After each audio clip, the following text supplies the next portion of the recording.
Welcome, everyone, to the dance floor where life lessons are learned through the art of dance. I'm your host, Anna Harsh, and I have a very special guest with me today, Mr. Joe Costa. He's the host of WATR 1320 AM radio with his wonderful Italian program called Carosello Italiano. Joe, welcome to the dance floor. I'm so excited you're here with me. Thank you, Anna. Thank you for having me.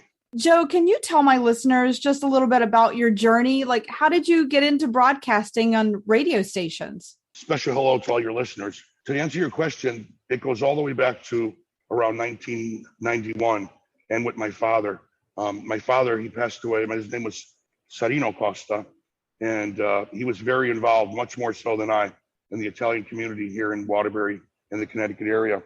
And he had been president of several local clubs, and Waterbury, a lot of the Italian people were in need of an Italian show, and they asked him, would he like to start one? And he started one. It was originally a 1 hour show. It was on a different radio station. And it wasn't until a couple of years later, 1993, when I came into the picture and I wanted to give my father a hand down at the station. You know how sons want to be with their dad, and I wanted to help my father. And so I would spin the records for him because he had a hard time getting a producer. Somebody to come into a radio station on Sunday. It's very difficult to find a dedicated person. And so the opportunity came up where the radio station saw that I was helping him and that I wanted to learn. And they offered me a scholarship to attend Connecticut School of Broadcasting, which I did in 1993. And after that, I became his producer of the show. I didn't really like to talk too much. I was always behind the scenes with the engineering, not just, my dad would choose the music, but I would help him write commercials because he was from Italy. And even though he wrote well, I would help him with his grammatical errors. And we did that together. And so we needed each other. We depended upon each other, yet I didn't talk much. Later on, my father ended up getting cancer. He passed away in 2013. So we worked together for several years, him and I'd say about 15 or 16 years, with me as his producer. And then it came into my lap. I didn't really want it, but I promised that I would try to do my best with it, to host the show. I was never ready to do it. I knew about the music.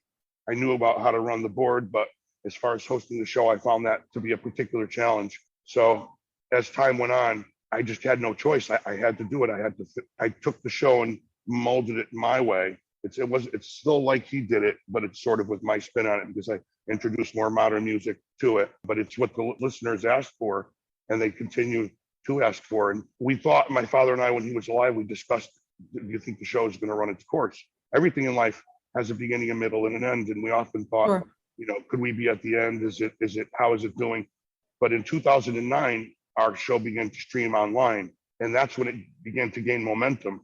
And then after he passed away, and with the love and tenderness I've shown the program, and all the work I've put a lot of personal time into it, it's gotten to where it is today. Well, I love your show. I've listened to a few episodes recently. I know you had my brother on, and he's great. I love your brother, Stefano. Wonderful, multi-talented like yourself. Oh, thank you. It's really exciting to listen to. And as a child, I had an Italian hour that I listened to with my grandparents. So I feel that it's something that we all kind of need, I think, especially today, because with my dance company, with Allegro, we're trying to preserve those Italian traditions and heritage. We do it through dance and music. And if we don't hear it anymore or see it anymore, you're right, it will disappear and it will have that ending. So it does. Your show is really inspiring to me. And as a new podcaster, I'm looking for, advice and how you do your show, and what's some advice you can give to all of us that are new to it? Anna, the best advice is to always be yourself. Be yourself. And always, I found out that my show is more successful if I incorporate a slight degree of humility in what I do. I've always been that sort of humble anyway. And I stay away from talking about myself or being any type of thing, like any narcissistic thing, anything where, for me, it's all about the music. And I make sure that when I'm on there, that people know that, and the importance behind me sharing something that's lonely and that it's going to be lost if we don't continue to preserve it and share it, like with the dance company. You have to keep it going, because just for example, the thing that I told you off camera and offline, that a lot of these Italian festivals are all going away because the people who did them, who worked so hard to bring them, these people are old now. And the Right. younger folks just don't want to do it. They don't see the same interest. They haven't gone to Italy. They don't know the language. It's falling away. And Right. so my job is, and I feel fortunate to be able to do it, and through music, is to be able to bring the stuff that you enjoyed, the Italian hour you enjoyed with your folks when you were little. It brings back memories for you. That's the idea. I know my job is done. When I go home, if someone says to me, you know what, that reminds me of my childhood when we used to have our pasta and we listen to the music and, you know, all things Italian, that makes me feel good. And so that's what it's about. It's not financially rewarding. It's minuscule, but the rewards are so much greater. It's like probably one of the best things I do. For it's sure. Very, very, yeah. And it's interesting that you were inspired by your father, just, you know, hanging around his job is how you got inspired and got your training and then go off to college to get more training. That's fantastic, Joe. Yeah. That's kind of where I was too, you know, as I danced as a child and took classes since I was the age of 4, and then went on and got more training and got a degree in dance and communication. And here we are. Good. Yeah. That's awesome. Because you know what, if it's something that you like and it makes you happy, just do it. You know, don't have any regrets later on. You know, I could have done this, or, you know, and for people who want to get into radio, it's not easy. You're not going to make a lot of money. No. The thing with radio is it's about advertising. Okay. The only way that our program, when my father was alive, made money to support him, because it did support him and my mom for many years. And even myself, but you see, I'm working. I have to work because advertising, it's a funny business with advertising. People, they want to advertise, but if they don't do well, they don't want to pay for it. And that's just human nature. I understand the way it is. I know how people work, and we've gone through that a lot. And we still have a lot of the sponsors that we did have. I try to maintain a great relationship with them, and we always appreciate our sponsors. But the ones that make our programs successful and are successful in their own business are ones that are already well established in the community and could afford to spend a tiny bit on advertising. That'll bring them more. But the people who are just, unfortunately, in this area, people who are just starting out in business, I've seen them invest a considerable sum and get very little in return for the advertising. So advertising is really funny. It just really is. And that's how these things make money, is through the advertising. So now, Joe, you're dropping a lot of advice and truth bombs there. It's the truth. It really is.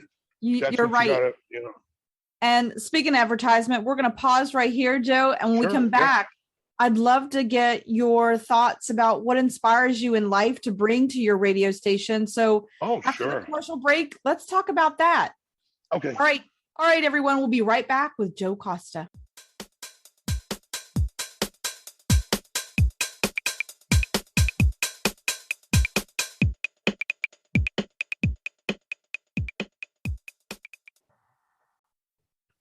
Welcome back, everyone. I'm here with my new friend, Joe Costa, and he is sharing all these amazing advice about being in broadcasting, which definitely is an art form.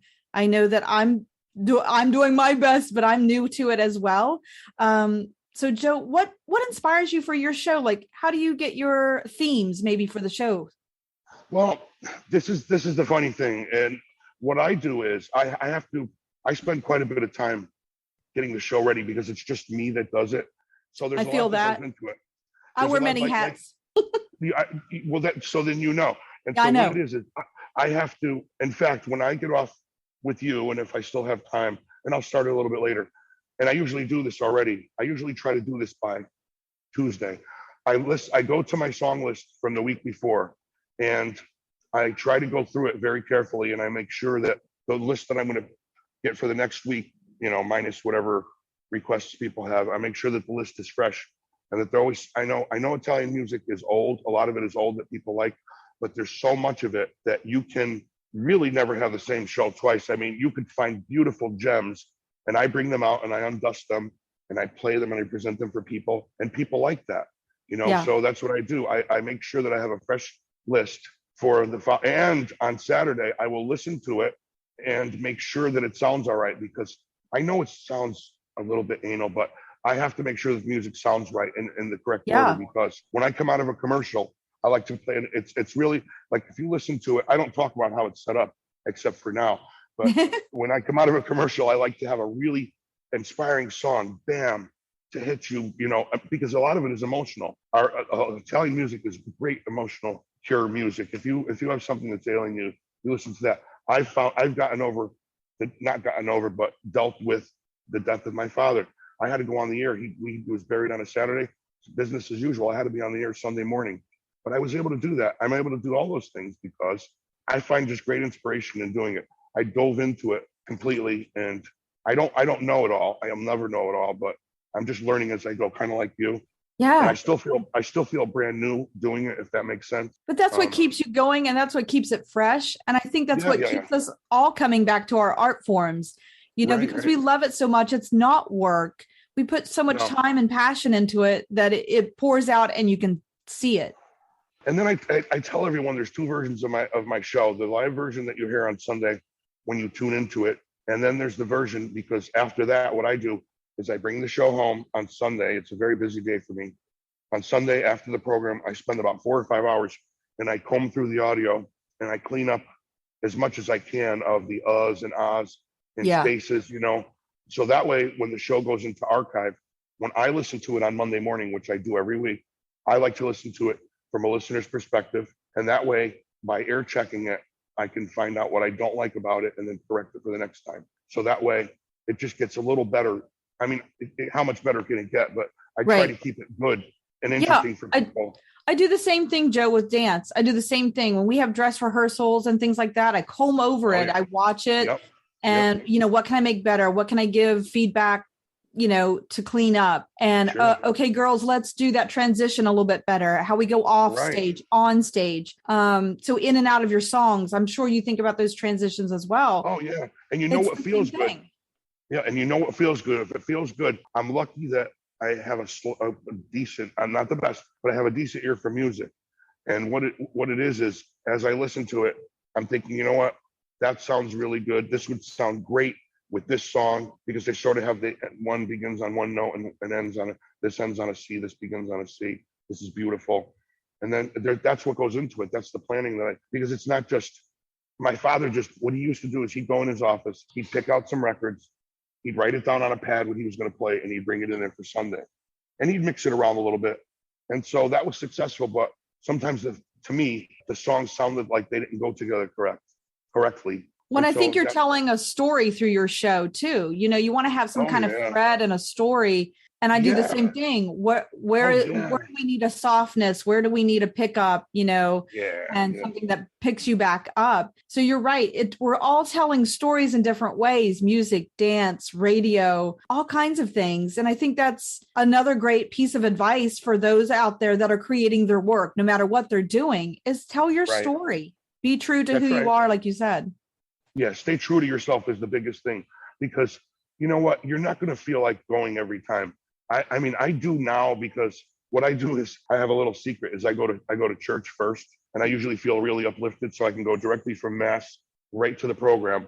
And that way, that's a habit I've had for a while, and I like doing that. But some days I'm off, and I've gone in there and I'm looking for recordings of me talking, so I don't have to say anything on the air. It happens, and a lot of times people wouldn't even know.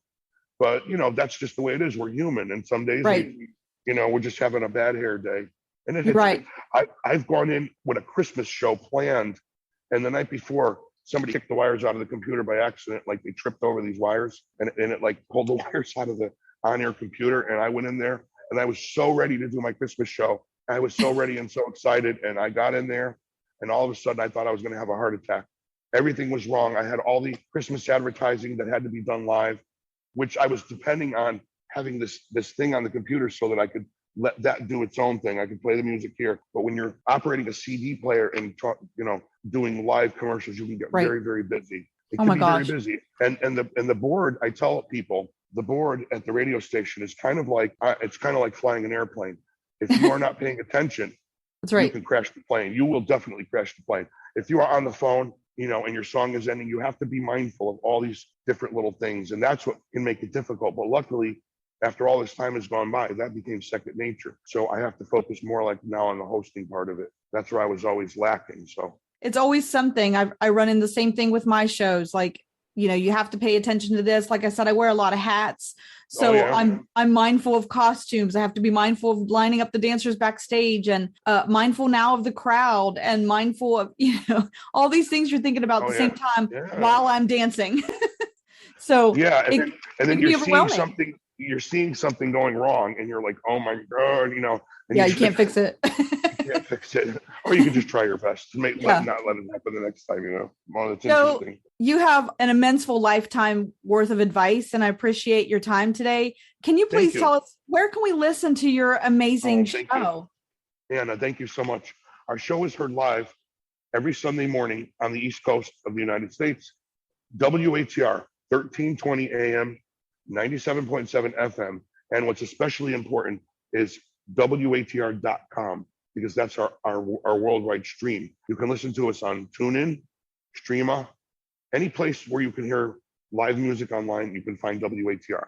The archive is available any place at all that you can hear archives. You can find, you just click in Carosello Italiano of Waterbury, Connecticut. The archives are grouped under Ciao USA Radio Italia, because remember I was telling you, our friend Rio Vitale out at Ciao St. Louis, they're the ones that have taken on our program to be sponsored.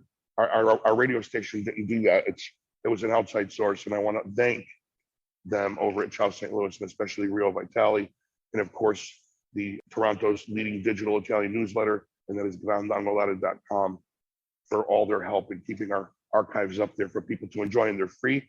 There's about 3, maybe 4 years worth. You can go in there and listen to what you like. That's so sweet.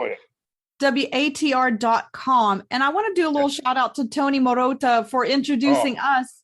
What a great guy. Now, Tony, what a great friend. I've known Tony for over 10 years, since he had his music store out in Cleveland. And then he started doing a segment on my show each week. He does this weekly segment on my program. Tony is a great ethnomusicologist. Yes. Tony knows, he makes such a fine, if you listen to my program, you will hear him each week. He usually talks about a very famous artist. He'll go and delve into their past, and then he'll present a beautiful song for us. I know I've gotten so many amazing songs from his station. I'm like, I want to dance to that. Or, I didn't know about that artist. Yeah. And he knows them all. It's a really great way. If you're listening out there, these are great programs to listen to really expand your music. Yes. Vocabulary. I have learned so much from Tony, because Tony, like myself, he's Italian American. Both of his parents are Italian speaking, and him and I hit it off really well. And I learned a lot from him. I continue to learn a lot from him, because, even though his show is a couple of hours, he's there on college radio.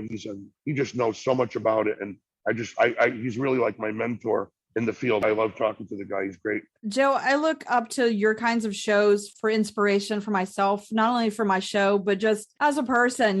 This is great to just keep going out there, everyone. It's hard, but you got to keep going. It is. Oh, yeah. And, it pays off. It's really worthwhile in the end. It is. Well, Joe, I appreciate your time today and being with us here on the dance floor. I know we weren't dancing today, but I'm sure we will soon. Yeah, absolutely. Absolutely. And I hope to be up to the Connecticut area, hopefully maybe in the next year. And that's nice.